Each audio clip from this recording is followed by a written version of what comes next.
If you are a PC gamer, then you may have heard of the Steam Deck, which is a handheld device that actually utilizes PC hardware. It's actually a very popular device released from Valve with one really interesting thing, and that is it carries its own operating system called the SteamOS.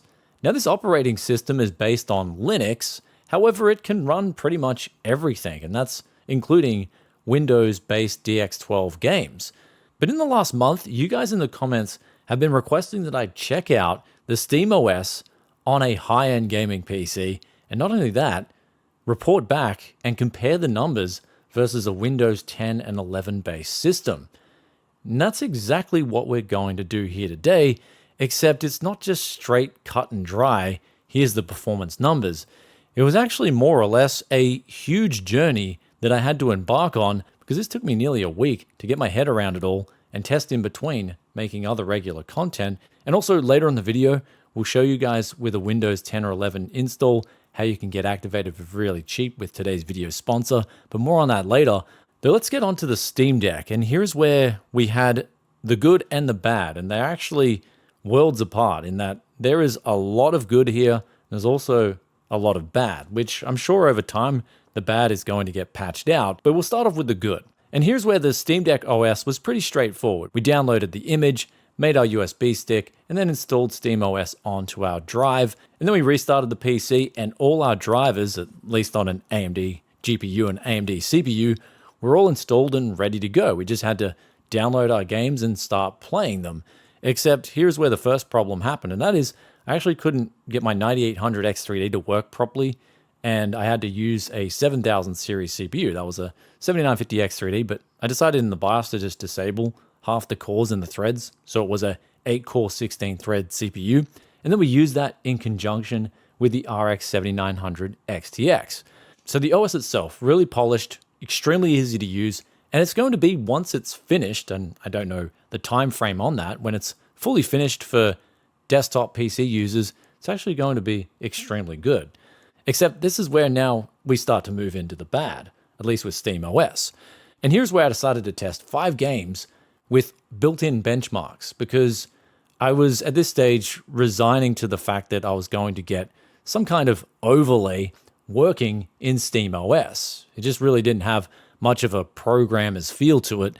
And at this stage, I was pulling my hair out already trying to get my nvidia graphics card to work, where if I did a fresh install with the SteamOS, the thing would restart and then it would just brick itself to the point where it just would not start with an nvidia graphics card. So basically, we're only flying in this first round of benchmarks with an AMD graphics card. Though in the end, I did manage to settle on 5 different games. That was Horizon Zero Dawn, Strange Brigade, Cyberpunk 2077, F1 2022, and also Rift Breaker. And I chose these games mainly because it said great on Steam Deck. In other words, these games are going to work really well on a Steam Deck. So they're also going to work really well on my desktop gaming PC, right? Wrong. Starting off with Horizon Zero Dawn, we were getting 8 average FPS at 1080p ultra settings, and then a minimum of 3. Now the scariest thing here was with all the games that we tested on the SteamOS is that you're just manually locked to 1080p. I don't know how to get a resolution higher than this, but also I'm pretty sure there's power limits locked in place to limit the power consumption just with a flat ceiling in this OS. So I'm sure if we could get some power limits unlocked as well as some resolution unlocks, we'd see much higher FPS than we're seeing here with SteamOS. Anyhow, on to the next game, Strange Brigade. This one also had an additional problem, and that was it was locked at 60 FPS. We just couldn't get any higher than that, so we ended up finishing the benchmark at 1080p at 60 average FPS. Moving on to Cyberpunk 2077, we scored 23 average FPS, and then on to F1 2022, 17 average FPS, and then on to Rift Breaker, it wouldn't even boot properly. So at this point in time, my hopes and dreams of a Linux-based, Windows-free gaming experience, it was really going downhill really quick. Except there was some new hope, and I wanted to look on Google what the best distribution was for gaming on Linux. And here's where I searched a heap of different websites, And I started off with one called Drauga OS. And some of the websites were saying this was the one to get. This is going to give you the best experience. It's going to be full competitive. It's for the hardcores. And I'm like, I'm hardcore. That's me. Let's get this OS installed. And here's where I got to the stage of installing the games I wanted to test, but then I installed updates on the OS itself, restarted, and lo and behold, the OS just bricked itself. We weren't playing any games, fellas. And this is where now I went back to the drawing board and I looked again for more guides, which is the best distribution. Because if you guys didn't know, Linux is the base kernel. And then from there, a lot of different people or groups will build up their own distros or distributed OSs, and they'll release them to people who want to use their version of Linux. And so this version that I came upon was getting a lot of recommendations. It was called Pop OS. Now, at Tech Yes City, if you guys especially have watched our used PC parts hunts, things are pop-a-lopping. So as soon as I saw Pop OS come up, I knew, okay, maybe I should try this one. And also the recommendations on this one particular article, I'll put the link in the description below because it's really well written. I was vibing with him because he said that the Steam Deck OS is pretty much only for the Steam Deck handheld. Right now, it's pretty much locked and configured to that Steam Deck itself.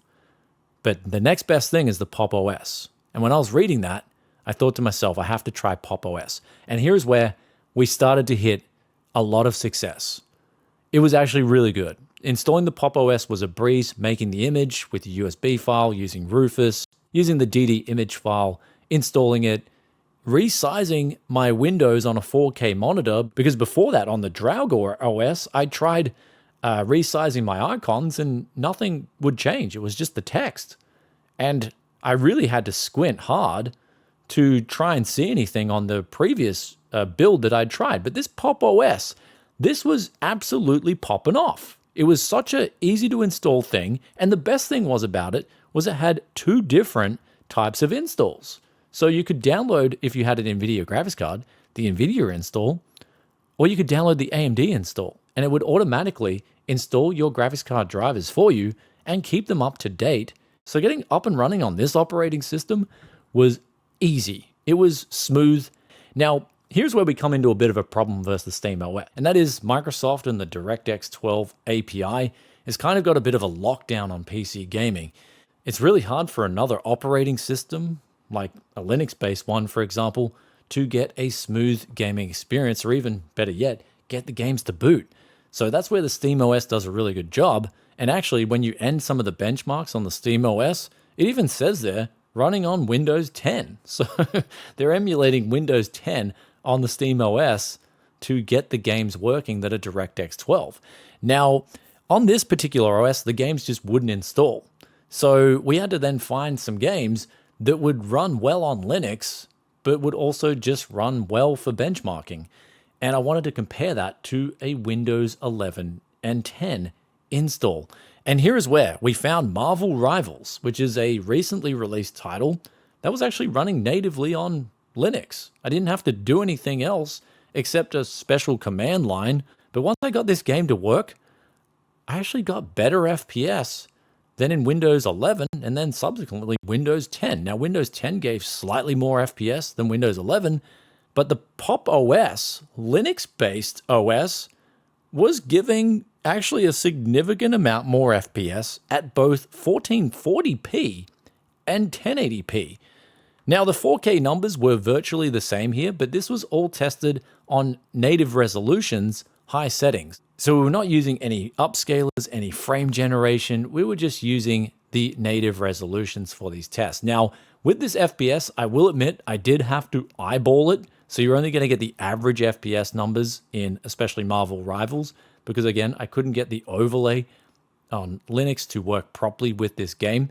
But it was good to see that the RX 7900 XTX was giving out more performance on this Linux-based OS than it was on Windows. So if anything, that's a bit of a hope and dream that one day Linux could be mainstream for PC gamers. So here's where we move over to nvidia, the RTX 4090, And here's where at all resolutions, 4K, 1440p, as well as 1080p, the FPS was higher on all three resolutions than it was with the Pop! OS Linux-based distro.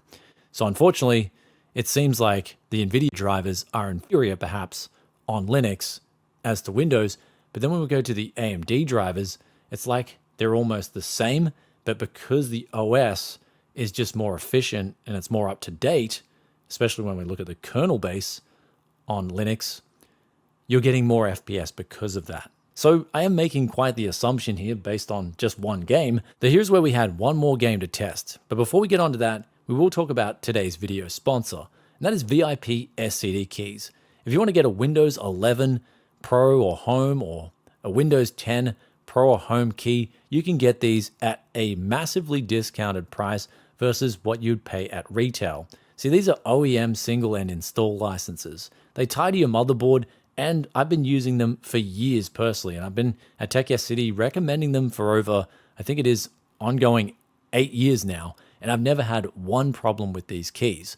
And the process is so easy. All you have to do to get one of these keys is click the link in the description below, and then use the coupon TYC to get a huge 35% discount on checkout, and then you can get a Windows 10 Pro key for around $15 US, and then a Windows 11 Pro key, for instance, for around $21 US. Now, the payment options, they've got heaps of different payment options, popular ones like PayPal as well as CC. And once you've paid for the key, you'll get it instantly. You can then copy it from the website and go to an unactivated Windows, especially if it says Windows needs activation in the bottom right-hand corner. And you just go to the Windows activation menu and then copy paste that key, click activate, and then your Windows is now activated and you'll also unlock the extra features. So extremely easy to do. Links are in the description below. Let's get back now to this second game here, which is Counter-Strike. Now, Counter-Strike runs natively on the Linux OS. And here's where I was expecting a similar result to Marvel Rivals, but unfortunately, Windows, especially Windows 10, was taking out the victory here on not just the 7900 XTX at 4K, but it was also winning at 1440p and 1080p. Now 4K, in the 4090 and 7900 XTX benchmarks, there's not a huge difference here. And it more so the differences come out at 1440p and 1080p. And in this case, I'm not 100% sure if it's more the CPU side or the GPU side, but I assume it's a mixture of both when the differences come out because of the fact that there's just a lot more FPS at lower resolutions. Then when we take things down to 1080p on the AMD GPU, we saw a huge maximum there of 1170 FPS versus 1092, and overall we were about 900 versus 850. Now keep in mind, I did have to eyeball these results. I'm not proud of it, but getting an overlay to work in Linux-based OS without stuttering, it's almost like at this stage an impossible task. Because yes, you can get the overlay working, but then you have to try and eliminate stuttering, and it's just a weird thing. So I decided to use just the inbuilt benchmarks and do some eyeballing, which on that note, it did feel like, especially for Marvel Rivals, it felt extremely smooth. If we go back to Marvel Rivals before we get back to Counter-Strike 2 again, there was an occasional hitch actually every at least roughly a minute or so, which wasn't there on the Linux-based install. So at this point in time, if you're on an AMD graphics card and you just love Marvel Rivals, then you may wish to just get like a different cheap, really cheap 120GB SSD and make a Linux-based install off Pop! OS, and you'll be getting the best experience that Marvel Rivals has to offer for AMD GPU users. That's at least from the testing that we've done here. I'll put the link also for this distro in the description below so you can check it out, as well as the SteamOS. But be warned with the SteamOS, I don't think it's ready for desktop users. Anyhow, back to the Counter-Strike 2 debate here. The NVIDIA numbers, the RTX 4090 was better at all resolutions, as well as the AMD GPU was better at all resolutions too. So it didn't matter in this case if we were looking at 1080p, 1440p, or 4K, we're getting a better experience with Windows 10. Also, Windows 10 versus Windows 11 was slightly better in this example too. Though now that all is said and done, in this past week, it's time for me to talk about my experience using Linux, at least in my spare time, and testing it versus Windows. And the main difference I had here with Linux was it was very clean OS, especially in the case of Pop! OS. I couldn't believe how just clean this OS was and how there's just options there that make sense. For instance, I can put my OS dock down the bottom. I can put that anywhere I want, on the left, middle, right-hand side. I can even move the whole bar right and left just so easily. I don't have to change any settings, just settings are there for me to change, as well as just the OS itself has a really rich looking experience. It's one thing that I like about this Pop! OS is I actually prefer the GUI over Windows, both 10 and 11. I think it just looks so clean. And of course it's Linux, so it's going to be extremely responsive as well if you're a desktop user. So there's a lot to like about Linux, except of course, if you want to play most of the games in your Steam library. Here is where a lot of games just, even if they do work, you've got to get special command lines, like in the case of Marvel Rivals, just to get the game to boot. But also, there's games that just flat out won't boot at all, and that's a lot of the DX12 titles, where Microsoft, again, have kind of this monopoly over PC gaming with DirectX 12, and the games especially that exclusively release on DirectX 12. Then we've got also the fact that things like, for me personally, Adobe doesn't work natively on Linux, and even things like DaVinci Resolve video editing software just has problems working on Linux. Then, of course, there's things like installing drivers and applications. It's actually a lot more difficult, especially if you come from a background like me and you're on Windows, you just download that installer file and you just double click on it.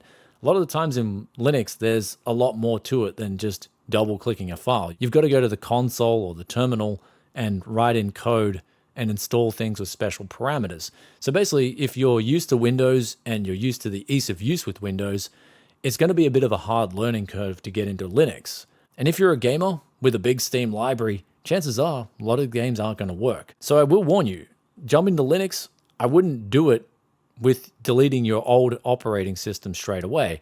I'd recommend getting a separate drive and just trying to install Linux on a separate drive first, and then seeing if you like it and get used to it over time. Because if you're just going to go cold turkey from a dedicated drive and delete all that data on it, and then go straight over to Linux, you may be frustrated, and there may be things that you can't do on Linux that you could do on Windows.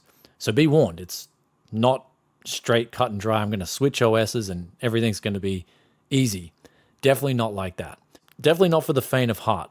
But here's where we're going to talk about the best thing about Linux, and that is it's free. It doesn't cost you any money to download this OS and play around with it.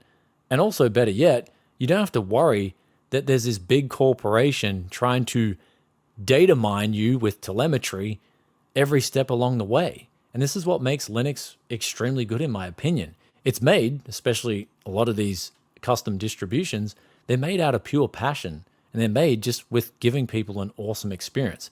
And in the case of Pop! OS, I was actually very surprised, where I'm going to be monitoring this one closely and actually keeping a drive aside to play around with it.